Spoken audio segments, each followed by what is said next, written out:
지구상에 존재하는 물질 가운데 원소기호 AU라고 하는 것이 있습니다. 원자 번호는 79번이고 녹는점은 1064도씨라고 합니다. 비중은 19전 3인 물질이 있는데요. 이것은 우리 모두가 좋아하는 물질입니다. 뭘까요? 금덩어리입니다. 세상에 금만큼 신비한 것은 없는 것 같습니다. 별 쓰임새도 없어 보이는데 사람들이 그것으로 열광을 하고 그리고 오랜 세월 동안 수많은 영혼들이 사로잡혀 사는 것을 보게 됩니다. 하나님께서도 이 금을 성물로 구별하여 사용하셨던 장면을 우리가 보게 됩니다. 우리가 성막을 보게 되면 그 성막의 판을 다 금칠을 했어요. 다 금칠을 했습니다. 그리고 밑에 받추는 받침대만 은으로 싼 것이지 나머지 다 금칠을 했던 것이에요. 그만큼 하나님은 값진 분이시다, 가치 있는 분이시다라고 하는 것을 보여주기 위한 그러한 것이었습니다. 성경에는 금이라고 언급되어진 것이 무려 1004번이나 된다고 합니다. 그러니까 다윗이라고 하는 인물보다 더 많이 등장하고 있는 것이 금이라는 것이죠. 그토록 이 금이 자주 언급되어지고 고귀하게 취급받는 이유는 무엇 때문일까요? 금은 변치 않기 때문에 그렇습니다. 4,500년 전 이집트의 그 미라 속에서 발견되어진 그 금을 지금도 우리는 값지게 보고 또 사용하고 있는 것을 보게 됩니다. 바로 변치 않는 그 금의 속성, 성질 때문에 그렇습니다. 그런데 그 금이 변치 않은 이유는 2800도 이상 되는 용광로에서 불순물을 제거하는 그 재련을 통과했기 때문이라고 합니다. 그러니까 금은 재련을 통하여 만들어진 보물인 것이죠. 근데 그렇게 볼 때 우리의 믿음도 그 재련의 결과, 연단의 결과라고 말씀해 주고 있습니다. 베드로전서 1장 7절의 말씀을 보면 이런 말씀이 있습니다. 너희 믿음의 확실함은 불로 연단하여도 없어질 금보다 더 귀하여 예수 그리스도께서 나타나실 때 칭찬과 영광과 존귀를 얻게 할 것이니라. 없어질 금보다 더 귀한 것이 우리의 믿음이라. 그렇게 지금 우리에게 말씀해 주고 있는 것입니다. 우리가 가진 믿음이 금보다 더 귀하다. 금의 값어치는 상당한 것이지만 그러나 그 금덩어리보다 더 귀한 것이 우리의 믿음이라고 지금 말씀해 주고 있는 것입니다. 베드로전서 1장 9절 말씀 보니까 믿음의 결국 곧 영혼의 구원을 받기 때문이라고 그렇게 우리에게 말씀해 주고 있습니다. 믿음의 결국, 믿음의 결과는 뭐냐? 우리 영혼의 구원이다.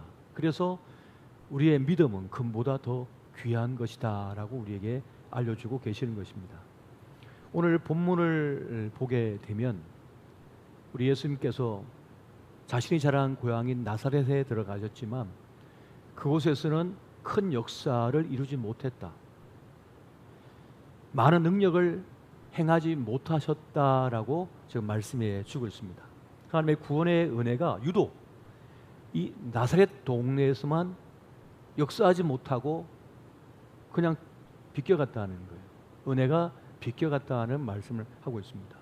왜 나사렛 땅에는 축복이 없었을까요? 하나님의 구원의 기적이 나타나지 않았을까요? 예수님께서 그들을 덜 사랑하셨기 때문이 아니었습니다. 우리 예수님께서 너무 바쁘셔서 그것을 급히 지나셨기 때문도 아니었습니다. 오직 한 가지, 그들이 예수님을 믿지 않았기 때문이라고 성경은 우리에게 알려주고 있습니다. 은혜의 기회, 구원의 기적을 맛보지 못한 이유는 그들이 예수님을 믿지 않았기 때문이라고 말씀하고 있는 것입니다. 그렇다면 왜 그들은 예수님을 믿을 수 없었을까요? 두 가지로 말씀드릴 수가 있겠는데, 먼저는 익숙함의 함정, 익숙함의 편견에 사로잡혀 있었기 때문에 그렇습니다.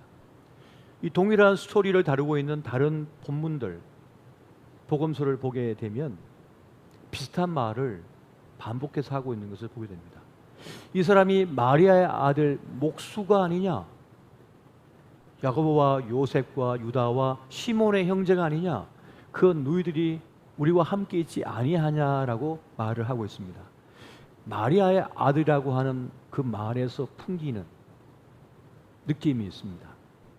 우리가 잘 알고 있는 것처럼 마리아는 아직 요셉과 결혼하기 전 예수님을 낳았습니다. 그 사건은 특별한 사건이었고 지역사회에도 충격적인 사건이었을 것입니다. 그리고 목수 요셉의 아들이 아니냐. 목수라고 하는 그 직업, 그것을 또한 편견을 가지고 바라보는 가운데 그들은 우리가 잘 알고 있는 참 이스라엘 사람이라고 칭찬받았던 나다나엘이 그런 말을 했던 것도 기억합니다. 나사렛에서 무슨 선한 것이 나겠느냐라고 말을 했던 그 말도 우리가 생각해 볼 수 있겠습니다. 마크 트웨인이 인류의 역사는 편견의 역사라고 말한 것처럼 우리는 편견, 선입견에 빠져서 그 너머를 보지 못하는 경우가 많은데 바로 그 익숙함 때문에, 그 편견 때문에 예수가 무슨 권능을 행할 수 있겠는가라고 하는 그런 함정 속에 빠져 있다는 것입니다. 또 한 가지는 다수의 함정에 빠졌기 때문이었습니다. 사람들은 자꾸만 다수가 진리라고 하는 착각 속에 빠져들 때가 참 많습니다. 많은 사람이 가는 것이면 다 옳다라고 여기는 그런 판단을 한다는 것이죠. 그래서 군중심리, 다수의 논리에 매몰되어서 그렇게 달려갈 때가 참 많습니다. 그런데 여러분, 믿음이라고 하는 것은 무엇입니까? 하나님을 믿는 그 믿음이라고 하는 것은 하나님의 구원 방식, 그 방법을 믿는다라고 하는 것입니다. 그것을 수용하는 것이에요. 하나님의 구원 방법을 나는 믿고 따른다, 받아들인다라고 하는 것을 말하는 것입니다. 그러니까 영접하는 것이죠. 그리고 그것을 영접할 때라야 우리는 구원을 받을 수가 있다는 것입니다. 요한복음 1장 10절부터 13절까지의 말씀을 보면 이렇게 말씀합니다. 그가 세상에 계셨으며 세상은 그로 말미암아 지은 바 되었으되 세상이 그를 알지 못하였고 자기 땅에 오매 자기 백성이 영접하지 아니하였으나 영접하는 자 곧 그 이름을 믿는 자들에게는 하나님의 자녀가 되는 권세를 주셨으니 이런 혈통으로나 육정으로나 사람의 뜻으로 나지 아니하고 오직 하나님께로부터 난 자들이니라. 아멘. 구원자이신 예수께서 자기 땅에 오셨지만 많은 사람들이 영접하지 않았다는 겁니다. 받아들이지 않았다는 거예요.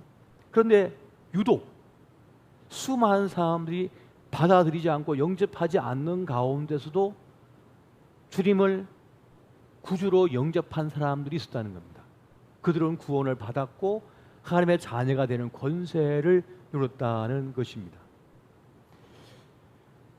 지금 이 자리에 계신 여러분들은 어떤 분이십니까? 세상 풍조를 따르지 아니하고 오직 예수를 구원자로 삼아서 믿고 세상을 쫓지 않고 주님을 따르기로 작정한 분들 아니십니까? 아무도 주님을 영접하지 않는 세상 속에서 주님을 구주로 영접하여 구원받은 하나님의 사람들, 바로 그들이 우리들임을 여러분 기억하시기 바랍니다. 우리가 지금 그 흐름을 걷고 있는 것입니다. 지금 우리 주변에 있는 수많은 이웃들이 있습니다. 우리와 똑같은 옷을 입고 있고 똑같은 자동차를 타고 똑같은 차를 타고 출근을 하고 또 똑같은 음식을 먹고 똑같은 직장에서 일을 하고 하는 그런 우리 이웃들이 있습니다만 그들에게는 구원의 기적이 없습니다. 구원의 은혜가 비껴갔어요. 그 이유가 무엇입니까? 그 이유는 주님을 구주로 영접하지 않았기 때문에, 주님과 상관이 없는 삶을 살기 때문에 구원이 없는 것입니다.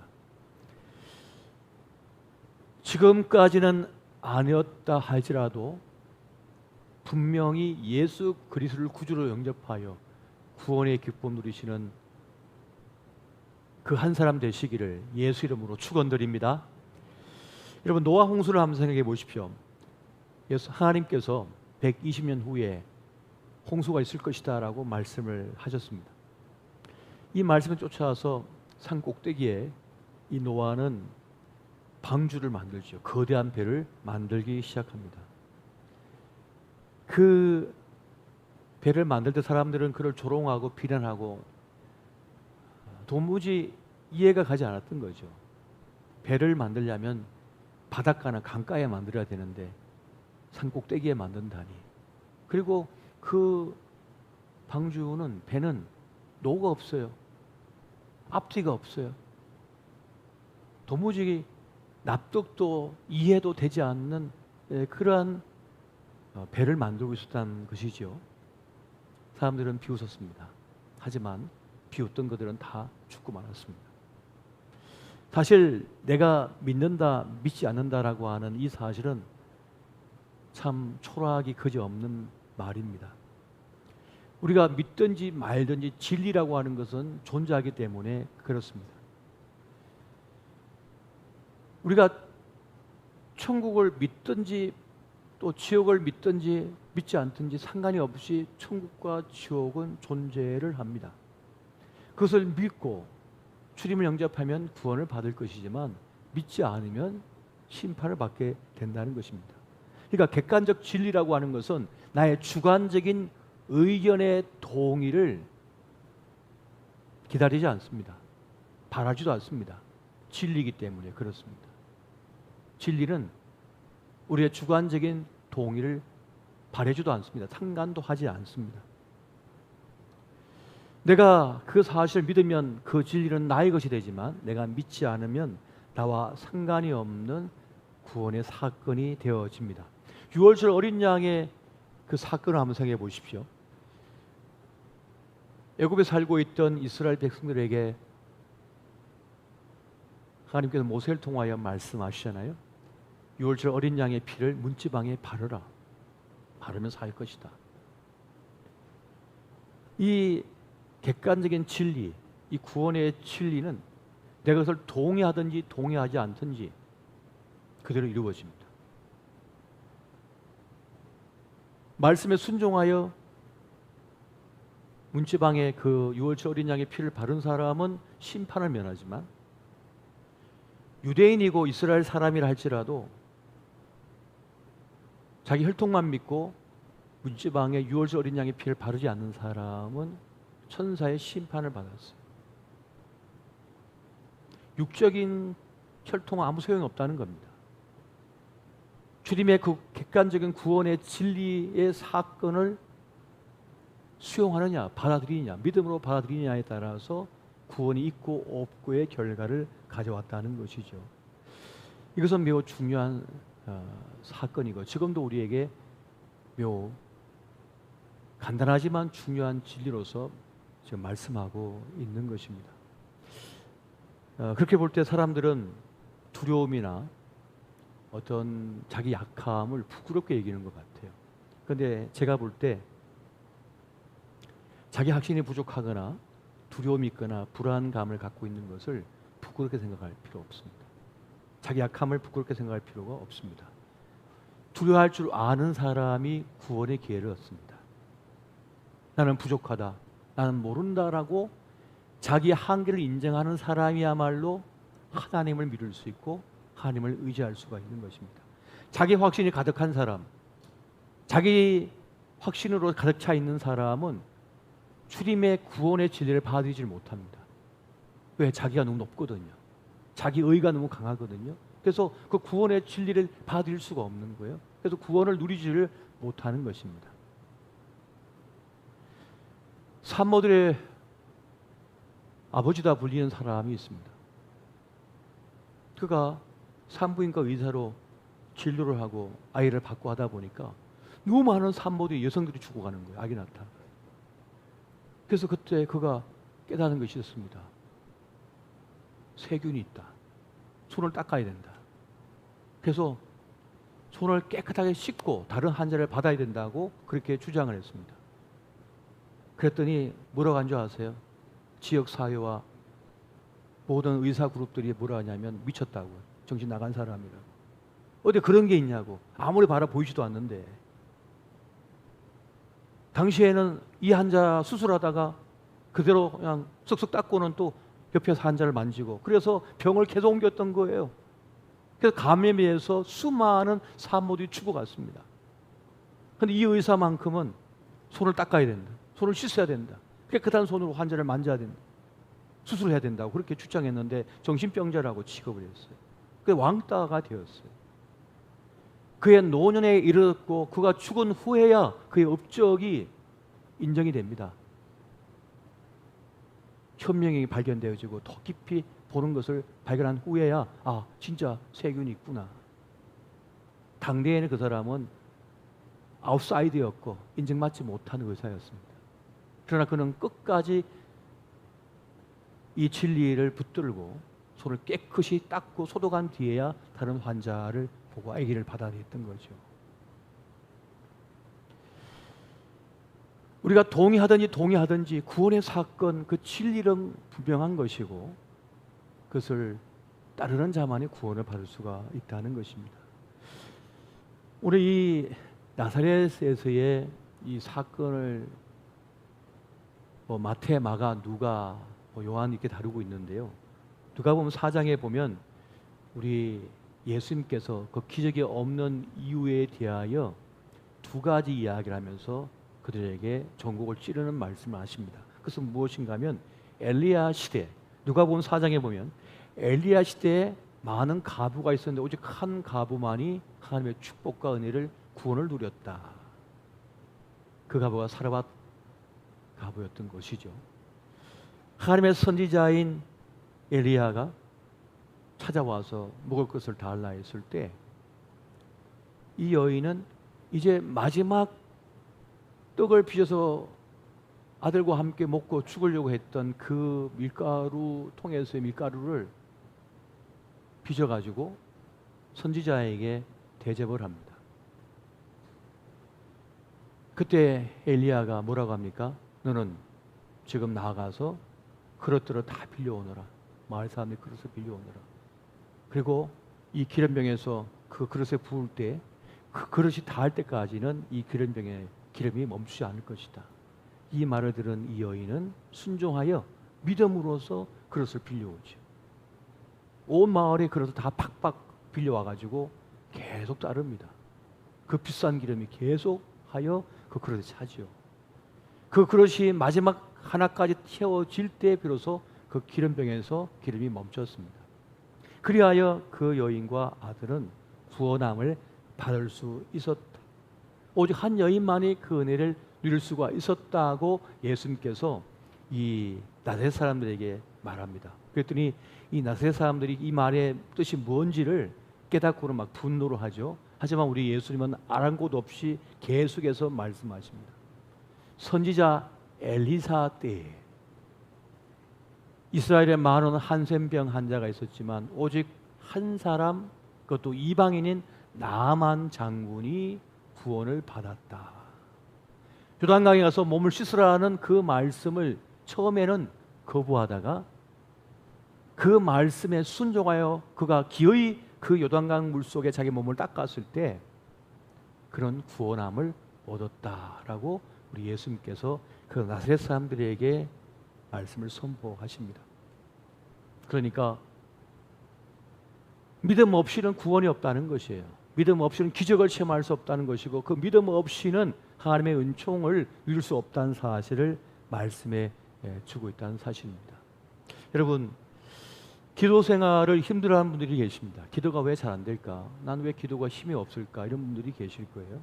근데 사실 기도의 문제는 믿음의 문제입니다. 믿음이 없기 때문에 기도가 안 되는 거예요. 기도의 차원은 믿음의 차원이거든요. 더글라스 스티어라고 하는 분이 기도의 차원이라고 하는 책을 썼는데 거기에 보면 우리에겐 세 가지의 믿음이 있어야만 기도할 수 있다고 그가 말하고 있습니다. 첫 번째는 모든 것이 하나님께로부터 왔다는 거예요. 모든 것이 하나님께로부터 온다고 하는 이 사실을 믿는 사람이라야 기도할 수 있다는 겁니다. 이거 확실하게 믿는 사람이라야 하나님 앞에 엎드려 기도할 수 있다는 거예요. 이걸 믿지 않기 때문에 기도하지 않는다는 거죠. 모든 것이 하나님께로부터 온다. 사람이든 물질이든 건강이든 어떤 기회든 다 하나님께로부터 온다는 사실을 확신하고 굳건하게 믿는 사람만이 기도할 수 있다는 거예요. 내가 얼마든지 사람 끌어올 수 있고 내가 돈 벌어올 수 있고 건강 가질 수 있다고 생각하기 때문에 기도하지 않는다는 겁니다. 이 믿음이 없기 때문에, 하나님으로부터 모든 것이 온다는 믿음이 없기 때문에 기도가 안 된다는 거예요. 내가 할 수 있어, 내가 다 얻을 수 있다고 믿기 때문에 하나님께 구하는 기도가 되지 않는다는 겁니다. 두 번째는 모든 것이 하나님께 속해 있다는 것입니다. 전쟁도, 흉년도, 풍년도, 질병도, 실패도, 성공도 하나님께 속해 있다고 하는 사실을 믿는 사람만이 기도할 수 있다는 것입니다. 범사가 모든 것이 하나님께 속해 있다고 믿는 사람, 그 사람이 기도할 수 있다는 것입니다. 하나님께 구할 수 있다는 것이에요. 또 한 가지, 모든 것이 하나님께로 돌아간다는 사실, 이것을 믿는 사람이 기도할 수 있다는 것입니다. 여러분, 우리가 죽으면 다 하나님께 갑니다. 이 땅에 두고 갈 거 하나도 없어요. 다 하나님께 가져가는 것입니다. 모든 인생이 하나님 앞에 서야 되는 거예요. 결선할 때가 오거든요. 하나님 심판대 앞에 서게 된다. 이 사실을 믿는 사람은 기도할 수밖에 없다는 것입니다. 우리는 믿음으로 구원받고 믿음으로 하나님의 축복을 받고 또 믿음으로서 하나님의 기적을 경험하는 사람이 된다는 것입니다. 그래서 우리 예수님께서 베드로에게 뭐라고 하십니까? 내가 너의 믿음이 떨어지지 않도록 기도했다라고 말씀하셔요. 내가 너의 믿음이 떨어지지 않도록 기도했노라. 누가복음 22장 32절 말씀 같이 한번 볼까요? 자, 시작. 그러나 내가 너를 위하여 내 믿음이 떨어지지 않기를 기도하였노니 너는 돌이킨 후에 내 형제를 굳게 하라. 아멘. 내가 너를 위하여 너의 믿음이 떨어지지 않도록 기도하였다라고 말씀합니다. 그만큼 믿음이 중요한 것이죠. 사단의 궁극적인 목적은 뭡니까? 우리의 믿음이 약해지기를 바라요. 우리 믿음이 연약해지기를 바라는 것이죠. 우리 주님께서는 그런 말씀하셨습니다. 인자가 올 때에 내가 믿음을 보겠느냐, 진정한 믿음을 가진 자를 보겠느냐라고 말씀합니다. 또 로마서 14장 23절을 보니까 믿음을 따라 하지 아니하는 것은 다 죄니라라고까지 말씀하고 있는 것을 보게 됩니다. 그러니까 우리는 무엇이든 하나님 믿는 믿음으로 해야 된다는 것입니다. 우리가 직장을 해도 일을 해도 하나님을 믿는 믿음으로서 그 일을 해야 된다는 것이고요. 기도도 믿음으로서 해야 되는 것이고, 찬양도 믿음으로 해야 되는 것이고, 구제도 믿음으로 해야 되는 것이고, 선교도 믿음으로 해야 되는 것이고, 이웃 섬김도 하나님 믿는 믿음으로서 해야 된다는 것입니다. 이 믿음이 없이는 하나님을 기쁘시게 하지 못하고, 이 믿음이 없이는 어떤 하나님의 신비한 기적의 역사도 경험할 수 없기 때문에 그렇습니다. 그래서 고린도후서 13장 5절 보니까 너희가 믿음 안에 있는가 너희 자신을 시험하고 너희 자신을 확증하라 라고까지 말씀하시는 장면을 우리가 여기서 보게 됩니다. 내가 믿음 안에 있는가, 너희가 믿음 안에 있는가 스스로 한번 시험해 보라, 확실하게 점검해 보라고 지금 우리에게 말씀하고 있는 것입니다. 여러분, 믿음이 흔들리면요 모든 것이 흔들리게 되어 있습니다. 하나님 향한 믿음이 흔들리는 인생은 모든 것이 불안하게 느껴질 수밖에 없어요. 내가 지금 이룬 성공도 불안해요. 합격해서도 불안해. 실패해서도 불안해. 잘 나가고 있어도 불안해. 두려워요. 하나님을 믿는 믿음의 사람만이 자기의 때를 제대로 누릴 수가 있고 즐길 수가 있고 기뻐할 수가 있는 것입니다. 모든 것이 주님께로부터 온, 모든 것이 주님께 속해 있으니까 모든 것을 가지고 주님 앞에 나간다고 하는 이 믿음을 가진 사람만이 우리의 생애의 시간을 제대로 살아낼 수가 있고 그 믿음의 길을 걸을 수가 있게 되어집니다. 여러분, 이 사순절의 시간, 여러분의 믿음을 한번 점검해 보십시오. 내 믿음이 제대로 서 있는가? 모든 것이 주님께로부터 왔고 모든 것이 주님께 속해 있으며 모든 것을 가지고 주님 앞에 선다라고 하는 이 사실을 내가 믿고 있는가? 그리고 내 삶 속에 기적이 일어나지 않는 것, 내 삶 속에 하나님의 어떤 특별한 은혜가 느껴지지 않는 이유는 하나님이 문제가 아니라 나에게 그 믿음이 없는 것은 아닌가? 믿는다고 말을 하지만 사실은 다른 걸 믿고 사는 것은 아닌가? 오늘 여러분의 믿음을 점검하여 신실한 믿음의 사람으로 회복되어지시기를 예수 이름으로 축원드립니다.